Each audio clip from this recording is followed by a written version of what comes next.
और फिर इसके आगे अगर और ज्यादा खोजबीन की जाए तो फिर ब्लड बैंक जो है उसके बारे में आप सोच लो क्या है। जैसे भारत में बहुत प्रकार के भ्रष्टाचार है, तो फिर ये भी एक प्रकार। इसमें कई बार ऐसी त्रुटियां होती है कि एड्स हो जाते जबरदस्ती, किसी को रक्त जांच ठीक से नहीं करते और फिर वो विंडो पीरियड चलता रहता है और उस समय पकड़ में भी नहीं आता ठीक से, और ऐसा ब्लड अगर किसी के अंदर चला जाए तो फिर उसको एड्स की बीमारी। और हेपेटाइटिस नाम की एक और खतरनाक बीमारी है, वो भी खून चढ़ाने से हो जाती है।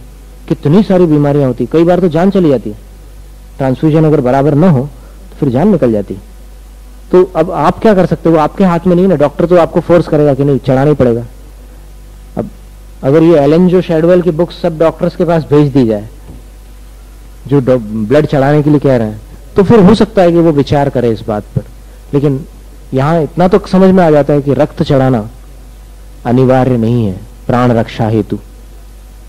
इन सब बातों का वर्णन आपको शांतिनाथ भगवान के चरित्र में विस्तार के साथ मिलेगा, क्योंकि देव ने जब परीक्षा की थी इनकी, मेघरथ राजा की, तब इन्होंने बतलाया था कि ऐसा नहीं हो सकता।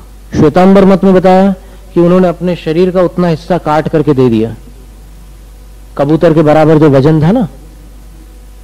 वो कथा आती है, वो कथा दिगंबर शास्त्रों में भी आती है, लेकिन उसका स्वरूप बिल्कुल अलग है। इसलिए आपको पढ़ना बहुत जरूरी है, नहीं तो आप बड़े दानवीर बन जाओ कि हम ये दे रहे हैं, ब्लड दे रहे हैं और ऐसा कर रहे हैं वैसा कर रहे हैं। कुछ नहीं, ब्लड कनेक्टिव टिश्यू है और उसमें निगोदिया जीवों का वास होता है। अनंत निगोदिया जीव रहते हैं उसमें, ब्लड में। किसी भी हालत में आप उसमें सोडियम ऑक्जेलेट या कैल्शियम ऑक्जेलेट कुछ भी मिला लो, लेकिन शास्त्रों में तो, जैन शास्त्रों में तो ये विधान है कि भाई त्रस्त जीव के शरीर का हिस्सा है तो उसमें जीवों की उत्पत्ति रुक नहीं सकती। तो उसमें इन्होंने ये क्लियर किया है कि मैं नहीं दे सकता। जैसे उनके मत में क्या बताया, हिंदू धर्म में भी ये कथा आती है शिवी राजा की। तो उन्होंने तराजू के ऊपर रखा एक तरफ कबूतर को, अब वो बाज पक्षी जो था वो देव था, व्यंतर उसके ऊपर वो था। तो वो बोलता है कि मुझे फिर इसके बराबर दे दो। तो फिर उसने क्या किया कि पूरा शरीर का मांस दे दिया और खुद उस पर बैठ गया, लेकिन फिर भी वो भारी था। तब फिर वो देव ने अपनी माया को समेट करके बोला कि मैं तुम्हारी दान वीरता से प्रसन्न हूं और तुम्हें वरदान देता हूं। ऐसे वो कथा समाप्त होती है। लेकिन यहां पर दिगंबर शास्त्र में शांतिनाथ भगवान के चरित्र में ये उल्लेख नहीं है। श्वेतांबरामना में है ये कथन, लेकिन इस कथन से चूंकि अब देखो अभक्ष भोजी प्राणी है, उसको क्या आप अभक्ष खिला करके दान वीर बनोगे? नहीं। अमरचंद दीवान की कथा मालूम है? अभी पिछले संडे हमारे पास कुछ वहां के लोग आए थे अफ्रीका के, उनको हमने ये कथा सुनाई थी। और उसमें हमने ये कथा सुनाई थी कि भाई उसने ये कह दिया कि तुम्हें अगर मांस चाहिए तो मैं हाजिर हूं, और अगर तुम्हें भूख का निवारण करना है तो ये जलेबियां और दूध है। शेर ने जलेबियां और दूध ले लिए, लेकिन अमरचंद दीवान का भक्षण नहीं किया। अमरचंद दीवान की पूरी कथा है कहीं किसी के पास? अगर हो तो हम फिर देखना चाहते हैं। उसमें बहुत सुंदर सुंदर बातें, उसमें और भी बहुत सारी बातें। तो ये दान का स्वरूप उसमें आपको मिल सकता है। शांतिनाथ भगवान की कथा आप जरूर पढ़िएगा, ऐसा हमारा आज आपके लिए सुझाव है।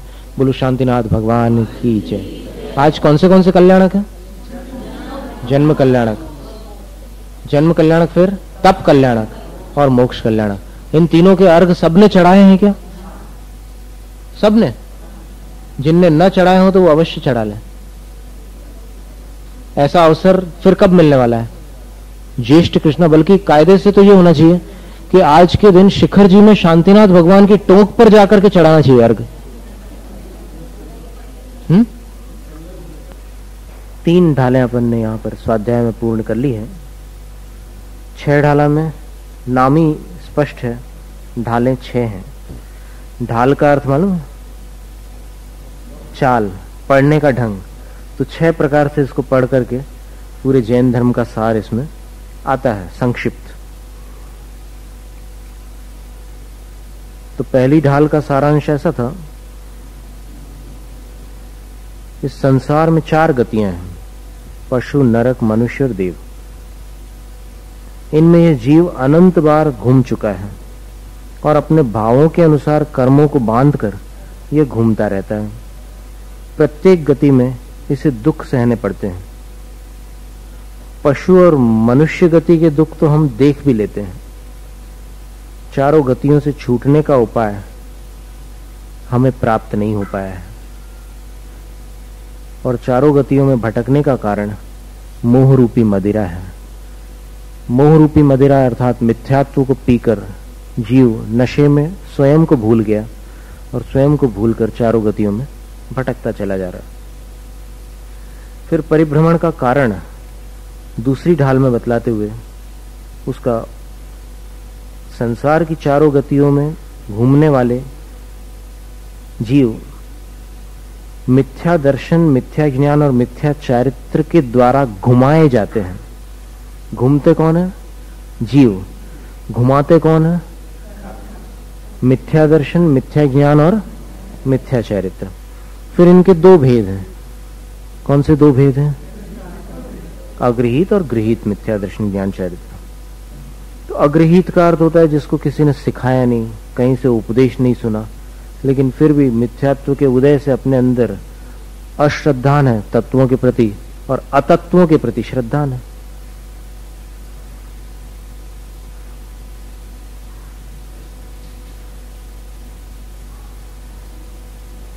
फिर अगृहीत के अंतर्गत ये भी बतलाया है कि शरीर और आत्मा ये यद्यपि भिन्न है लेकिन एक साथ होने के कारण एक लगते हैं, और जो एक लग रहा है उसको एक मान लेना ये अगृहीत मिथ्यात्व है।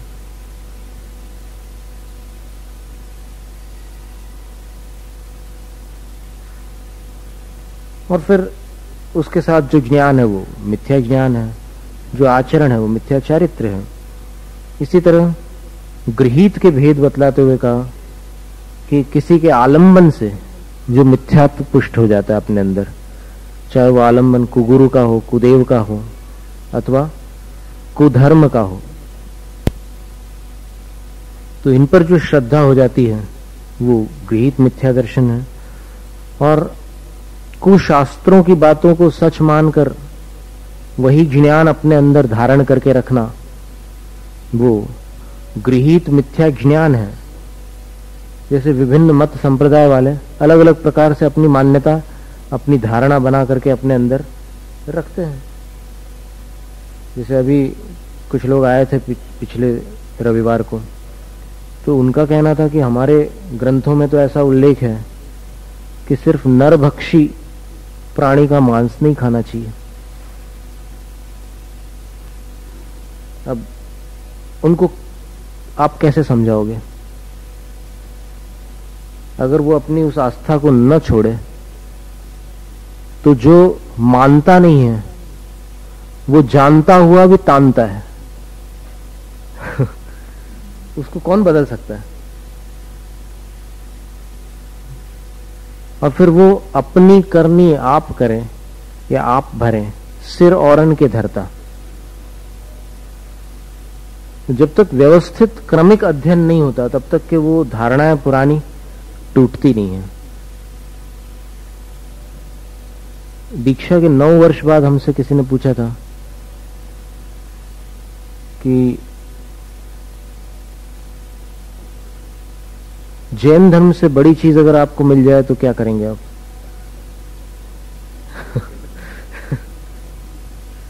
शंका करने वाले तो एक से एक दुनिया में पड़े हुए हैं, और शंकाएं भी एक से बढ़कर एक, विचित्र चित्र विचित्र शंकाएं।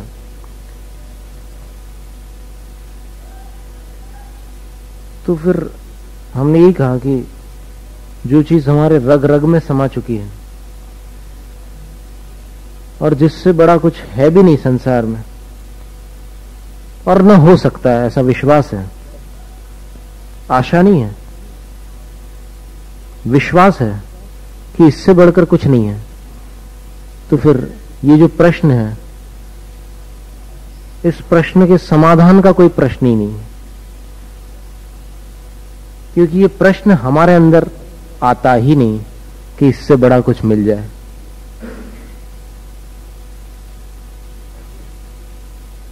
तो कुगुरु, कुदेव, कुधर्म, इनको सच्चा मानना मिथ्या दर्शन है, गृहीत मिथ्या दर्शन। और फिर खोटे शास्त्रों को पढ़कर वैसी मान्यता बना लेना, उसको सच मान लेना, वही अपने ज्ञान में धारण करना, मिथ्या ज्ञान है। और फिर इसके साथ जो हिंसादिक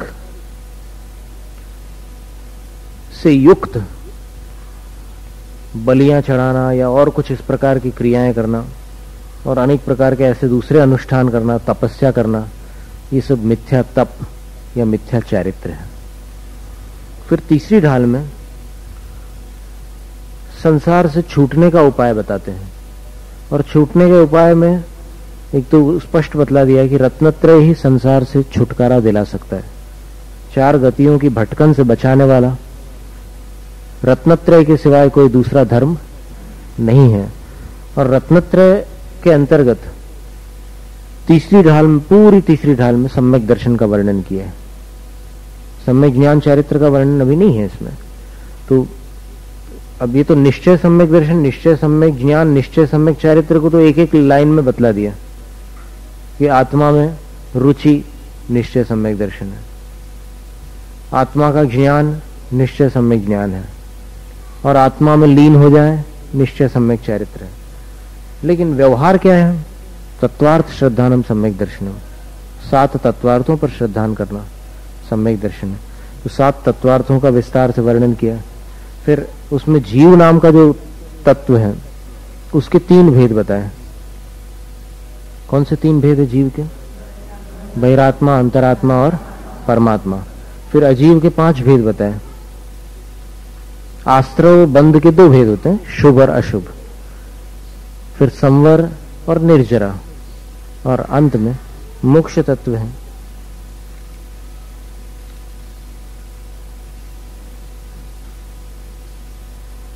फिर जो सम्यक दृष्टि होता है उसके पास सम्यक दर्शन के 8 अंग होते हैं और 25 दोष को वो टालता है। तो अंगों का और दोषों का भी वर्णन कर दिया। अब दोषों के अंतर्गत 8 मद है, 6 अनायतन है,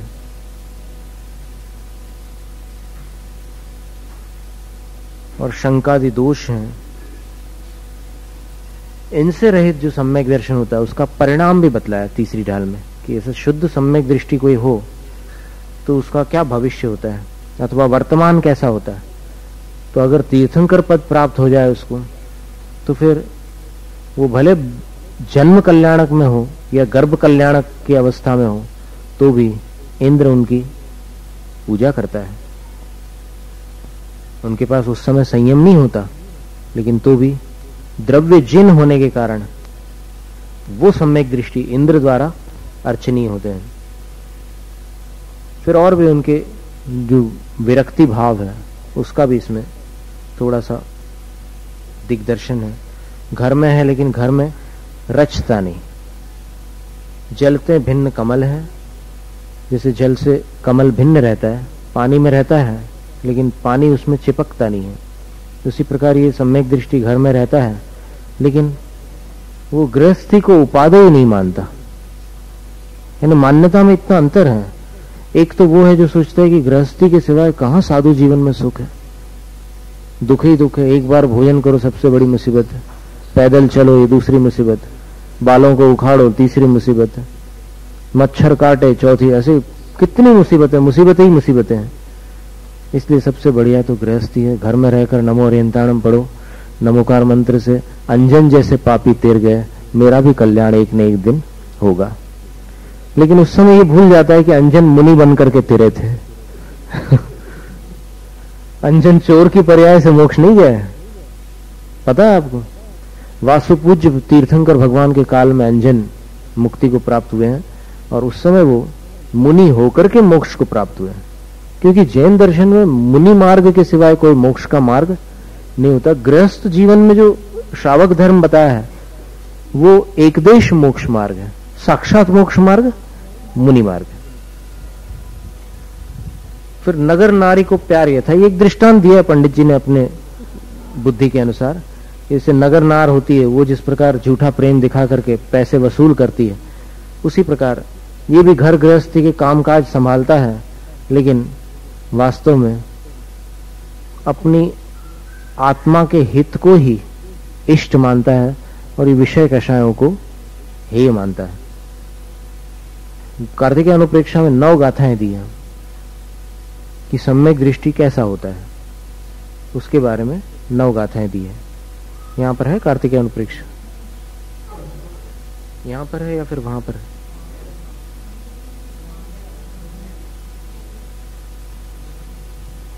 देख लो, अगर वहां से लाना हो तो वहां से ले आओ, यहां देखना हो तो यहां देख लो। अभी अपन थोड़ा रिवाइज कर रहे हैं, जो विषय अभी चल चुका है ना 3 ढालों में, उसका स्मरण कर रहे हैं।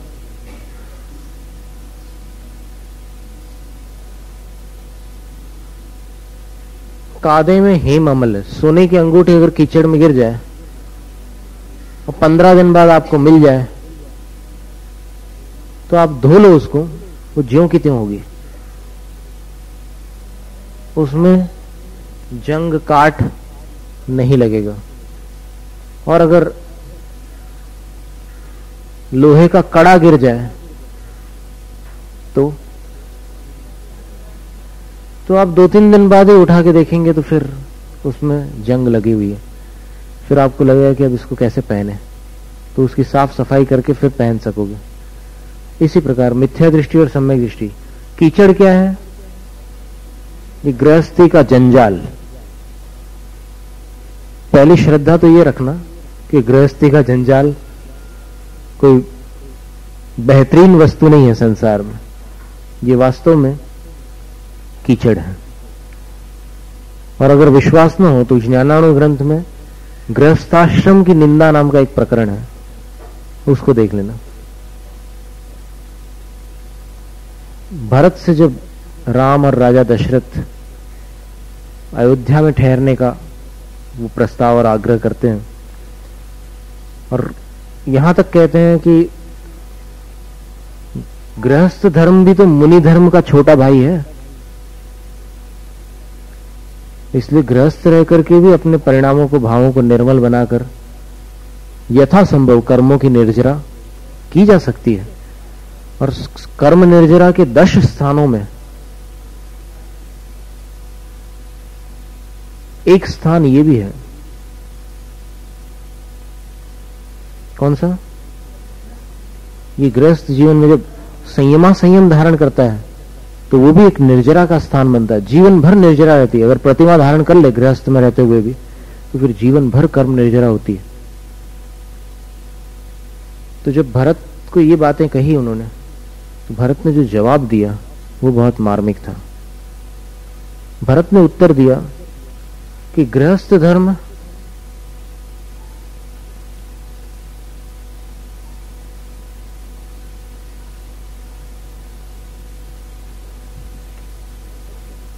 उन निर्बल मनुष्यों के लिए है जो मुनि धर्म अंगीकार नहीं कर सकते।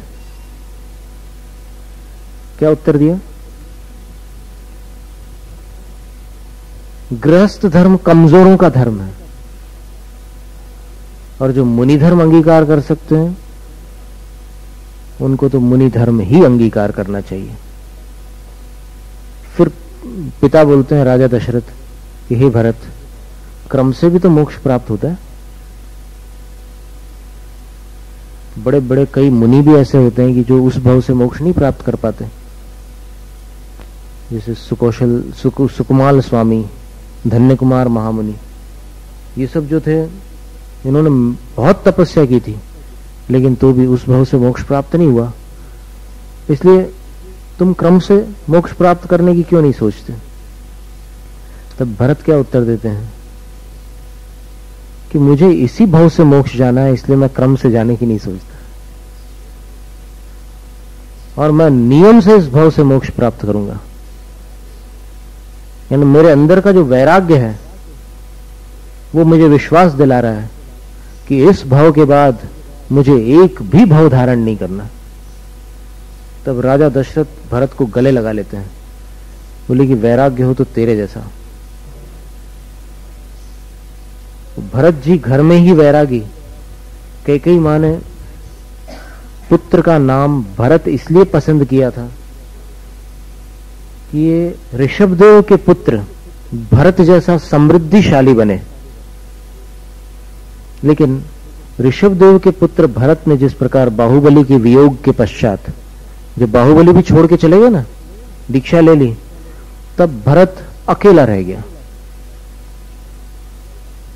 अकेला रह गया का क्या मतलब है? पूरा चक्रवर्ती का वैभव साथ में है, लेकिन अपना खून अपने साथ नहीं है। अपना खून का मतलब अपने परिवार का एक भी सदस्य अपने साथ नहीं है। तब या तो दीक्षित हो गए या फिर कोई मोक्ष चले गए, सब पृथक हो गए, कोई नहीं बचा। अंतिम जो थे छोटे भाई बाहुबली, जो बहुत प्रिय थे भरत को, वो भी एक थोड़ी मान कषाय के कारण बस चक्रवर्ती पद के विवाद में वो भाई भी मैंने गंवा दिया। अब सारा ठाठ है, लेकिन जिस प्रकार सैकड़ों मिठाइयां सामने पड़ी रहने पर भी डायबिटीज का मरीज सिर्फ देखता रह जाता है, उसका सेवन नहीं करता, इसी प्रकार बाहुबली के वियोग के बाद भरत का संसार एकदम उजड़ गया था। बिल्कुल पूरा उजड़ गया था संसार, कुछ नहीं बचा था, जीवन का कोई रस नहीं रह गया था भरत के जीवन में। 96,000 रानियां थी, 6 खंड का साम्राज्य था, 18 करोड़ घोड़े और लाखों हाथी, 84 लाख हाथी, कितने रथ, कितने सैनिक, 32,000 मुकुटबद्ध राजा जिसके सामने सेवक बनकर के खड़े हैं, किंकर। लेकिन बाहुबली नहीं है तो फिर ये सारा ठाठ किस काम का? यानी जो मेरा सबसे प्रियतम भाई जब चला गया तो फिर इस संसार में बचा क्या? मैं किसके साथ खुशी मनाऊं? मैंने सब खुशियां जुटा तो ली, लेकिन खुशियां बांटने पर बढ़ती है। Happiness shared is doubled and grief shared is made half. दुख बांटो तो आधा होता है और खुशी बांटो तो दुगनी होती है। ये कहावत है अंग्रेजी में। दुख बांटो तो आधा रह जाता है और खुशी बांटो तो दुगनी हो जाती है। तो वो खुशी भरत के जीवन से समाप्त हो गई थी।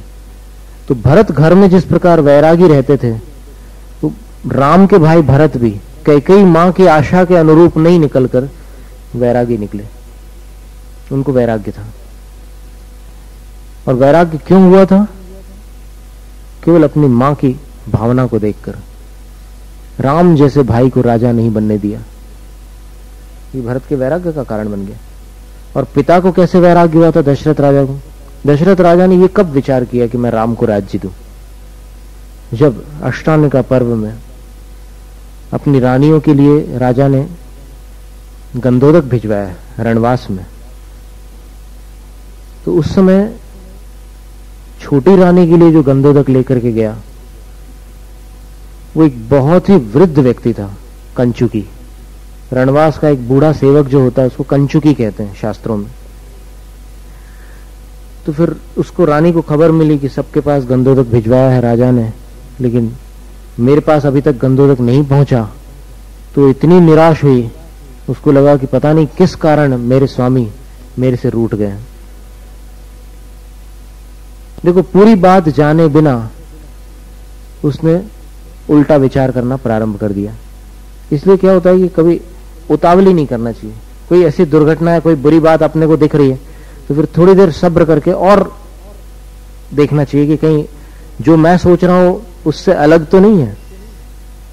अक्सर अलग निकलेगा। आप देखना, कोई भी बात ऐसी होती है जीवन में, तो आप थोड़ा रुक जाएंगे और फिर बाद में देखेंगे तो फिर जैसा आप पहले सोच रहे थे उससे कुछ भिन्न ही निकलेगी बात।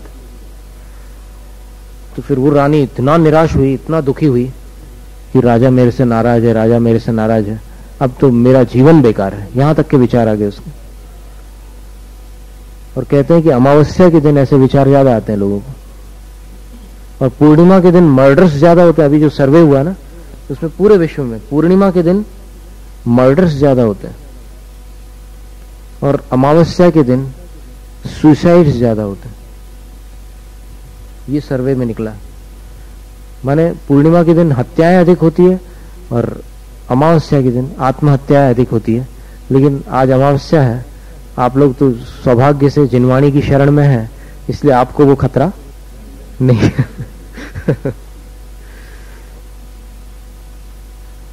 तो जब वो रानी किसी नौकर से बोल रही थी कि जाओ फलानी वस्तु लेकर के आ जाओ, वो नौकर आश्चर्यचकित बोले कि किसी को खबर नहीं पड़नी चाहिए, तुम जाकर के ले आओ। वो नौकर बेचारा रानी की डर से गया और फिर वो चीज लेकर के आया, और जैसे ही रानी को देने लगा बोले कि ये लीजिए रानी जी, आपने जो आदेश दिया था वो विष। विष शब्द सुनकर दशरथ राजा वहीं से सौभाग्य से संयोगवश वहां से निकल रहे थे। उन्होंने बोला कि विष किसने बुलवाया? बोले क्या बात है, आज ऐसे अष्टांगिका पर्व के समापन के दिन ये विषैला वातावरण क्यों हो रहा है?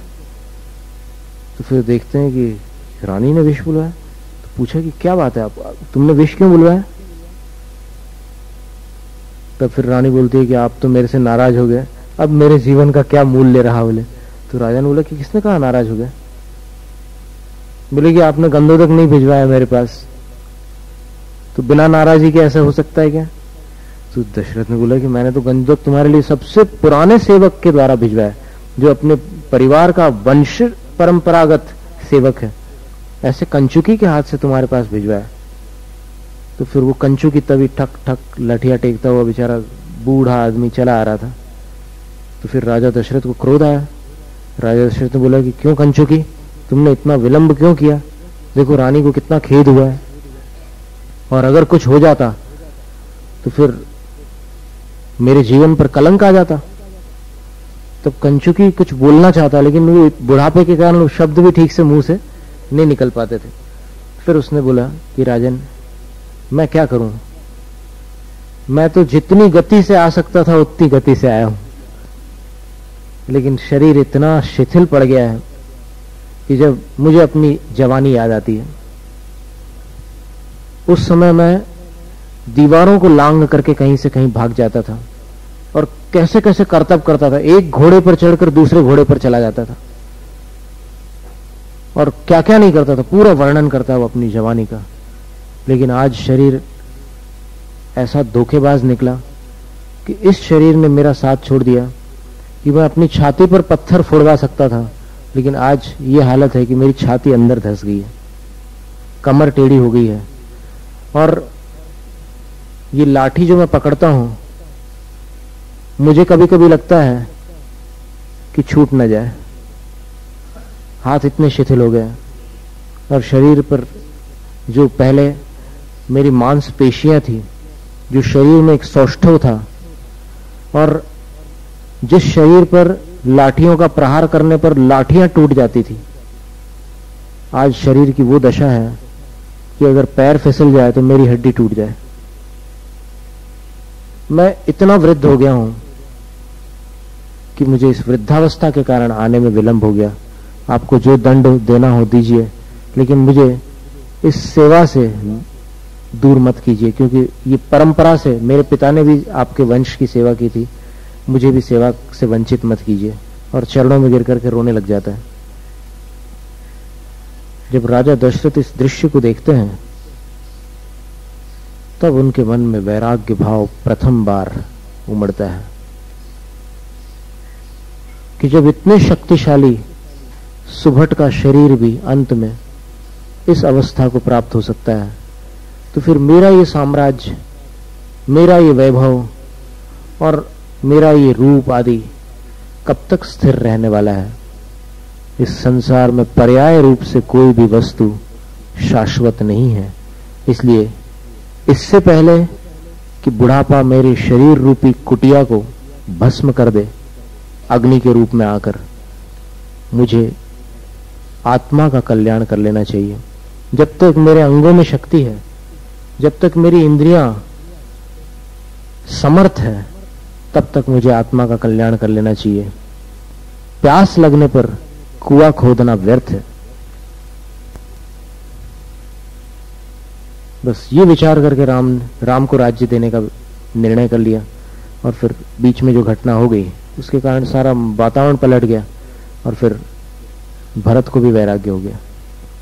तो फिर भरत फिर जीवन भर वैरागी रहे उसके आगे, लेकिन आग्रहवश रुकना पड़ा, पिता के वचन का पालन करना था, इसलिए राम के आग्रह से राज्य तो स्वीकार करना पड़ा। लेकिन उसके बाद फिर अंत में भरत ने यही कहा कि मुझे 3 बार अंतराय आया है दीक्षा में, पर अब मुझे दीक्षा लेना है। फिर तब तक एक घटना हो जाती है दूसरी, हाथी वाली, बड़ी लंबी रामायण है।